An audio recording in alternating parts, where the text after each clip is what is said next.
pessoal, está no ar o Momento Papo de Mãe. Logo depois que nasce um bebê, o casal costuma esperar um pouco para encomendar o próximo. Por isso é importante pensar em métodos contraceptivos. Mesmo amamentando e ainda sem menstruar, a mulher pode ficar grávida. Estamos aqui com a Catiane Oliveira, mãe da Lorena, de 2 anos, e da Manuela, de 6 meses. E também com a ginecologista e obstetra Ana Lúcia Beltrame.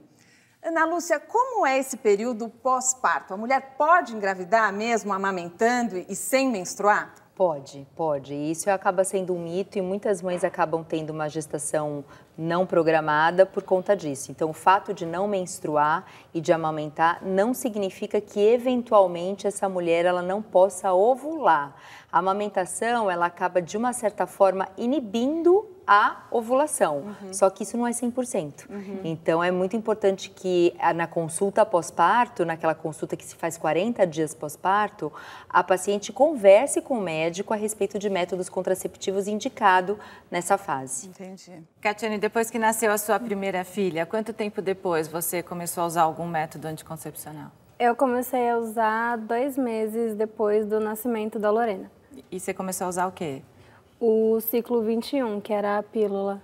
E tem uma pílula que é especial, te falaram, para poder continuar amamentando? Porque parece que não é toda a pílula, né, doutora? Existem 2 tipos de pílula. As pílulas que são combinadas, aquelas que têm estrógeno e progesterona, e aquelas que só têm progesterona. O estrógeno, ele passa pelo leite, ele passa pela amamentação. Então, só é possível que a gente use as mini pílulas, as pílulas só de progesterona, além de outros métodos. E daí aconteceu de você engravidar tomando a pílula, mas daí você engravidou quanto tempo depois? Eu engravidei 1 ano e 8 meses depois. E porque eu tomava ela, mas ela me fazia muito mal, eu passava bastante mal com ela. E aí eu perguntei se eu podia trocar o tipo de remédio. Ela disse que eu não podia por conta da amamentação. Aí eu continuei insistindo, mas toda vez que eu tomava, eu passava muito mal, eu botava a pílula pra fora. Você chegava a vomitar, então? Isso, então eu acho que aí não fazia muito efeito. Tanto que foi na semana que a minha filha parou de amamentar que eu engravidei da outra. Doutora, tem relação e pode acontecer isso mesmo, da pessoa estar tomando a pílula, passar mal e engravidar? Que se você estava passando mal, muito provavelmente a absorção, né, do hormônio não deve ter sido feita adequadamente. E daí, quando você não absorve adequadamente, o efeito contraceptivo da pílula acaba sendo diminuído. E daí, justamente, provavelmente porque você parou de amamentar e não tinha esse outro componente, provavelmente foi por conta disso que aconteceu uma gestação. Doutora, para deixar claro esse período pós-parto aí que a gente chama de quarentena, né? A mulher, logo depois do parto, ainda tem um período de sangramento que não é a menstruação, e isso passa, né? E ela, depois de quanto tempo que ela está liberada para voltar a ter relações? A gente orienta que nesse período de 40 dias ela não tenha relação porque o útero ele está voltando para o lugar e aquele sangramento que ela tem, chama-se loqueação, ele também é perigoso que ela infecte, né? Que tenha alguma infecção, então depois de 40 dias, normalmente a gente orienta que volte ao médico, ele faz uma avaliação, vê se o útero está contraído, se está tudo bem, e daí sim ela pode ter relação sexual. Doutora, quanto tempo depois a mulher começa a menstruar? Essa é uma pergunta muito frequente no consultório e existe um mito em relação a isso, porque a cultura popular, a crendice, fala que quando vem a menstruação seca o leite ou o leite fica com gosto ruim. E não tem nada a ver, a mulher ela pode continuar amamentando mesmo após a menstruação, e isso é muito variável dependendo de cada organismo. Doutora, chegaram pelo nosso Facebook várias dúvidas sobre o tema de hoje. A Mariana Alcântara, de Porto Alegre, pergunta o seguinte aqui. Estou usando anticoncepcional injetável, mesmo que ele me possibilite amamentar devido à baixa dosagem. É normal que ele faça a mulher engordar? Dos injetáveis, a gente tem aqueles mensais e aqueles que são tomados a cada 3 meses, os trimestrais. Aqueles que são permitidos durante a amamentação são aqueles de progesterona. Normalmente, existe uma retenção um pouco mais de líquido e uma predisposição a ganho de peso naqueles que são de depósito por 3 meses. Mas é muito importante ver o que você está comendo também, né? Porque não é infrequente que as mulheres acabam culpando os métodos contraceptivos pelo ganho de peso. Então tá aí a dica da doutora. E agora tem uma outra pergunta aqui que é da Juliana Araújo, de São Paulo. Ela escreveu o seguinte: queria saber se o DIU é mais seguro que o anticoncepcional e se posso fazer uso da pílula mesmo com o DIU. O meu é sem hormônio, ela diz. Então, existem 2 tipos de dispositivo intrauterino que são os DIUs. Aqueles que não são medicamentosos e aqueles que têm a progesterona, que são os medicamentosos. Ela deve ter o que não é, né? O DIU de cobre, muito provavelmente. Ele é tão efetivo quanto a pílula e pode, sim, qualquer método contraceptivo pode haver associação. Só que se ele está bem posicionado, se ela fez o controle no médico, não é necessário que ela adicione um outro método contraceptivo. Doutora, então no próximo bloco vamos falar mais sobre outros métodos anticoncepcionais indicados no período pós-parto. Fique com a gente aqui no Momento Papo de Mãe.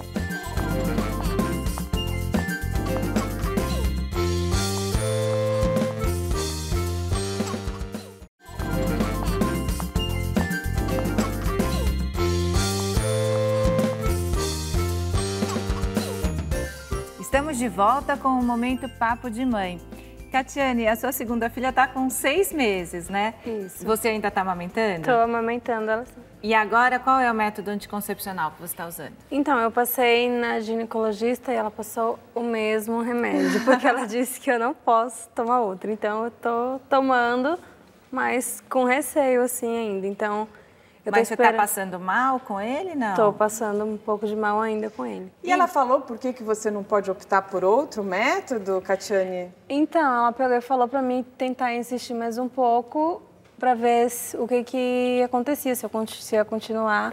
Que ela falou que às vezes o corpo podia se adaptar, mas eu não acredito muito que o corpo vá se adaptar. Doutora, no bloco anterior a gente até falou do DIU. Ela não poderia? Não seria uma opção para ela? Eu acho que assim, você precisa ser avaliada, né, para ver se é um método contraceptivo ideal para você, porque a gente tem que ver qual que é o método contraceptivo ideal para cada paciente, mas além das pílulas, das mini pílulas que são só de progesterona, a gente tem os dispositivos intrauterinos, aqueles que são com progesterona ou sem progesterona, existem os métodos de barreira, né, que são os preservativos e os diafragmas, só que a gente tem que tomar um pouco de cuidado em relação à segurança desses métodos contraceptivos, tem as injeções que podem ser dadas, né, dependendo do tipo da injeção, tem as mensais e as trimestrais, e além disso tem os implantes hormonais, né, que são aqueles implantes que se coloca aqui no braço e que eles liberam progesterona também, evitando a ovulação. Quer dizer, tem bastante opção, né? Tem. Precisa aí analisar cada caso, né, doutora? Exatamente. Eu tenho mais pergunta de Facebook, desta vez é da Gláucia Veloso, de Jacareí, São Paulo. Ela pergunta o seguinte, ó: tenho uma filha de 1 ano e meio e optei pelo uso do diafragma. E gostaria de saber por que os obstetras atuais não costumam indicá-lo, já que é eficaz quando bem utilizado e não hormonal. Na verdade, o diafragma, ele é muito particular, porque depende do tamanho do diafragma, vai depender do tamanho do colo do útero daquela paciente, e ele é um método de barreira que muitas vezes a gente tem que associar com espermicida. Se ele é bem utilizado, ele é um bom método contraceptivo, sim, mas como eu falei, a gente tem que individualizar cada caso, justamente porque o diafragma depende da mulher colocar antes da relação, de usar o espermicida, e muitas mulheres acabam não tendo esse tempo, essa preocupação a mais naquele momento que estão amamentando, porque já é tanta preocupação, né?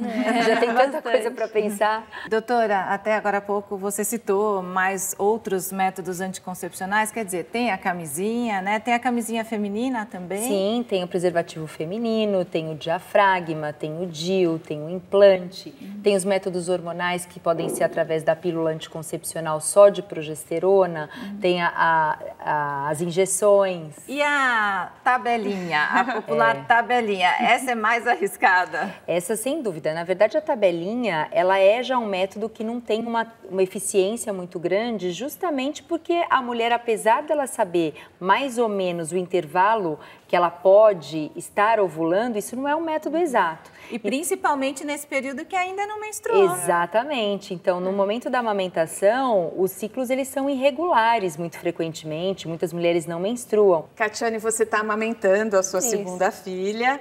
Você já voltou a menstruar? Sim, mas ela tá vindo um pouco desregulada. Tem vezes que vem 2 vezes no mês. Não sei se é alguma coisa com remédio também. Isso é normal, doutora? É muito comum não vir a menstruação ou quando vem a menstruação, ela ser irregular. E justamente porque você não deve estar amamentando exclusivo, ela já deve comer. Não, ela tá começando a comer essa semana agora. Ela tá começando a comer. Agora. Então, quando você começa a espaçar as mamadas, né, diferente quando você tem uma amamentação exclusiva, a menstruação ela começa a ser mais frequente. Mas é importante a gente falar que se não estiver menstruando ou se menstruar mensalmente, isso não é um problema necessariamente. Eu tenho uma pergunta. Posso fazer? Da minha primeira filha, a menstruação demorou bem mais para vir de novo. Ela veio, a Lorena estava com 9 meses. E a Manuela não, a Manuela foi super rápido. Depois que acabou o sangramento do pós-parto, passou uns 2 meses e aí veio de novo.